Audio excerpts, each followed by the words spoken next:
नमस्कार, news point लेकर हाजिर हूं मैं राजीव।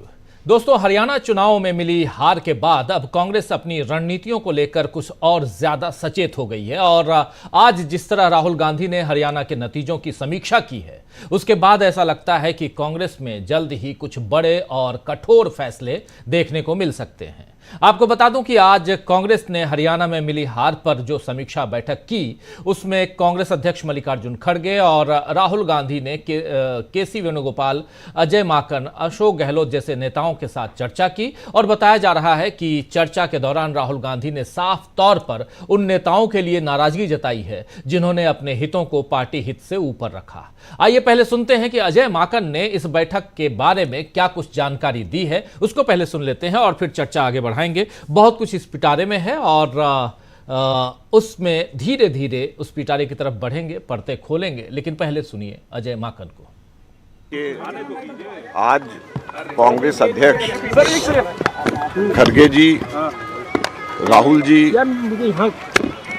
जीएसओ वेणुगोपाल जी और ऑब्जर्वर्स अशोक गहलोत जी और मैं और साथ में आईसीसी के सेक्रेटरीज और जूम के साथ में दीपक बाबरिया जी भी जुड़े और सब लोगों ने विस्तार से हरियाणा के चुनाव की समीक्षा करी। और जैसे कि आप सब लोगों को भी पता है, आप सब लोगों के चैनल्स में सब जगह के ऊपर एग्जिट पोल भी आए, ओपिनियन पोल भी आए और अगर हम लोगों की बात छोड़ें तो आप लोग भी इस चीज़ को मानते होंगे कि नतीजे अप्रत्याशित थे और किसी को भी उम्मीद नहीं थी कि ये नतीजे आएंगे। और एग्जिट पोल के बाद भी जिस तरीके से जो एग्जिट पोल्स भी बता रहे थे, जो नतीजे आए उसमें ज़मीन और आसमान का फर्क था। तो हम लोगों ने उसकी चर्चा करी, अलग अलग कारण क्या हो सकते हैं इसके ऊपर चर्चा करी और इसके ऊपर हम लोग आगे और कार्रवाई करेंगे, जिसके बारे में वेणुगोपाल जी बाद में आपको विस्तार से बताएंगे।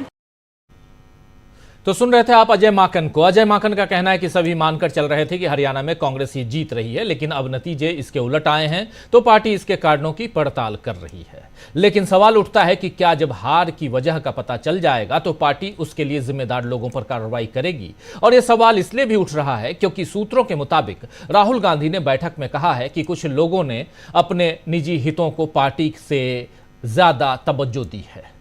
जाहिर है कि भूपेंद्र सिंह हुड्डा, कुमारी सैलजा और रणदीप सिंह सुरजेवाला जैसे नेताओं ने जिस तरह अपने अपने स्वार्थ में अपनी पार्टी का नुकसान करवाया है और राहुल गांधी, मल्लिकार्जुन खड़गे की मेहनत पर पानी फिरवाया है, उसे अब कांग्रेस हल्के में नहीं ले रही है।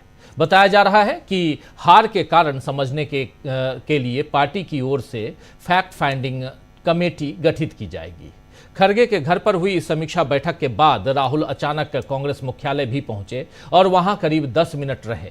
इसे लेकर भी हलचल तेज है कि आखिर अब राहुल गांधी कौन सा अगला कदम उठाने वाले हैं। वैसे कांग्रेस अपनी हार के लिए ईवीएम पर भी सवाल उठा रही है।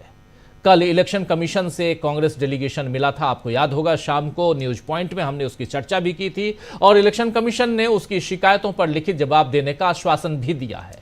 यानी बीजेपी की जीत को अभी क्लीन चिट नहीं मिली है और भले नायब सिंह सैनी अपनी सरकार फिर से गठित कर लें, लेकिन बीजेपी को अभी कोई जो है वो कई अलग अलग मोर्चों पर जवाब देना पड़ रहा है और जवाब देने की कोशिश बीजेपी कर भी रही है। लेकिन एक जाति जनगणना का मुद्दा भी है इन तमाम मुद्दों के बीच, क्योंकि आज एनडीए के अहम सहयोगी चंद्रबाबू नायडू ने जातिगत जनगणना की वकालत की है।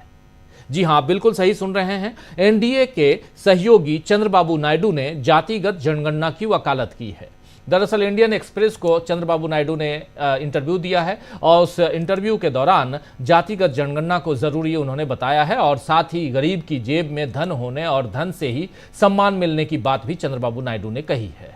मतलब साफ है कि चंद्रबाबू नायडू भी वही बात कह रहे हैं जो राहुल गांधी कहते आए हैं, जाति आधारित जनगणना की। यानी नायडू और राहुल गांधी एक जैसी बोली ही बोल रहे हैं।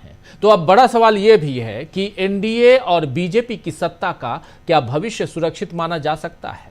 ये एक बड़ा सवाल है और इस सवाल का जवाब एनडीए और बीजेपी को देना होगा आने वाले समय में, इधर चंद्रबाबू नायडू जाति आधारित जनगणना को जरूरी बता रहे हैं, तो उधर मध्य प्रदेश के रीवा में एक ऐसा पोस्टर लगा है जिसमें राहुल गांधी का खुला अपमान किया गया है। बताया जा रहा है कि सिरमौर चौराहे पर बीजेपी नेता गौरव तिवारी ने पोस्टर लगवाया है। ये पोस्टर है, देखिए, लगवाया है, जिसमें एक तरफ राहुल गांधी जलेबी बनाते हुए दिखाई दे रहे हैं, ये तस्वीर आप देखिए, और दूसरी तरफ लिखा हुआ है, अरे जलेबी अपनी जाति तो बता रे। ये लिखा हुआ है, अरे ओ जलेबी अपनी जाति तो बता रे। गौरव तिवारी भाजपा नेता, रीवा, मध्य प्रदेश। तो आप देख रहे हैं, तो तिरुपति के लड्डू के बाद अब गोहाना की जलेबी को बीजेपी पॉलिटिक्स में घसीट रही है, मिठाइयों को भी जाति और धर्म में बांट रही है, और इसके बाद मोदी कांग्रेस पर इल्जाम लगाते हैं कि कांग्रेस बंटवारे की राजनीति करती है। खैर, अपनी करनी बीजेपी खुद ही जनता के सामने रख रही है। हरियाणा में जीत के बाद बीजेपी का अहंकार फिर से उसके नेताओं के भाषणों में दिखाई दे रहा है, लेकिन इधर इंडिया गठबंधन भी अपनी तैयारियों में लगा हुआ है। अखिलेश यादव के यूपी के उपचुनाव पर काम कर रहे हैं अखिलेश यादव, और कल अखिलेश यादव ने 6 अपने कैंडिडेट्स को मैदान में उतार दिया। मैदान में उतारने के बाद ये चर्चा होने लगी कि अखिलेश यादव और कांग्रेस पार्टी के बीच जो इंडिया गठबंधन का जो तालमेल उधर उत्तर प्रदेश में है वो टूट चुका है। लेकिन आज अखिलेश यादव ने इस भ्रम से भी लोगों को दूर कर दिया है। उन्होंने क्या कुछ कहा है, पहले ये सुन लेते हैं, फिर चर्चा आगे बढ़ाते हैं। सुनिए जरा अखिलेश यादव को। कांग्रेस का गठबंधन कहाँ देख रहे हैं? आज समय नहीं है उस पर चर्चा करने का, लेकिन इंडिया गठबंधन समाजवादी पार्टी और कांग्रेस का गठबंधन रहेगा। कांग्रेस का गठबंधन कहाँ देख रहे हैं? आज समय नहीं है उस पर चर्चा करने का।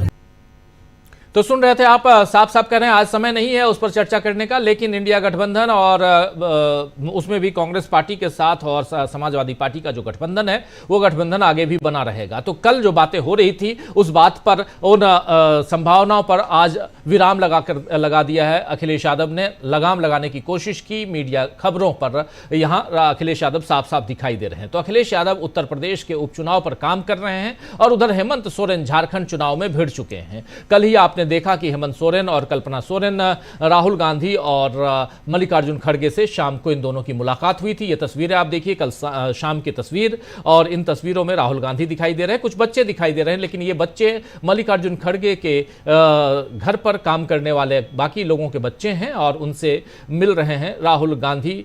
थोड़ी इनके साथ थोड़ा हंसी मजाक और खेल कूद, राहुल गांधी का जो उनकी जो आदत है वो आदत यहां दिखाई दे रही है।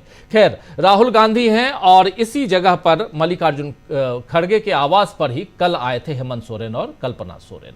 उधर महाराष्ट्र में महाविकास आघाड़ी के नेता भी बीजेपी को मात देने की तैयारी कर रहे हैं। इस बीच अगर कांग्रेस आंतरिक तौर पर कोई बड़ा एक्शन लेती है तो क्या इससे आगामी विधानसभा चुनाव में बीजेपी के लिए मुश्किल खड़ी होगी? ये एक चर्चा का विषय बन सकता है आने वाले समय में, क्योंकि हरियाणा का चुनाव और उस चुनाव के इर्द गिर्द बहुत सारी राजनीति और बहुत सारे घटनाक्रम ऐसे हैं जिसके पर्दे आने वाले समय में खुलेंगी।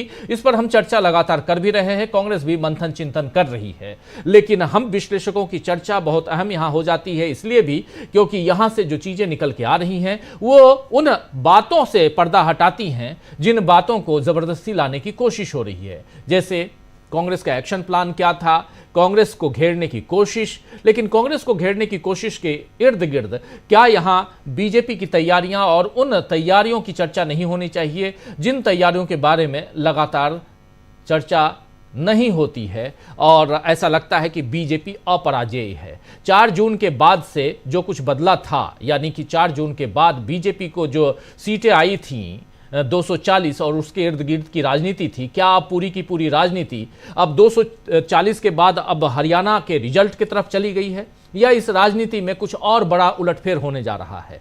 क्या चुनावी नतीजों के बाद बड़े खेल की तैयारी है? यह समझना जरूरी है। और इन सब के बीच राहुल गांधी ने कैसे छेड़ दी है नई लड़ाई, इस लड़ाई में क्या उनकी पार्टी के अंदर के ही नेता हैं या पार्टी के बाहर के लोग भी हैं, इन सबको भी समझेंगे इस चर्चा के दौरान। आइए जरा इस चर्चा को आगे बढ़ाते हैं। हमारे साथ कुछ वरिष्ठ साथी जुड़े हुए हैं, उन सबसे पहले आपका परिचय करवाता हूं और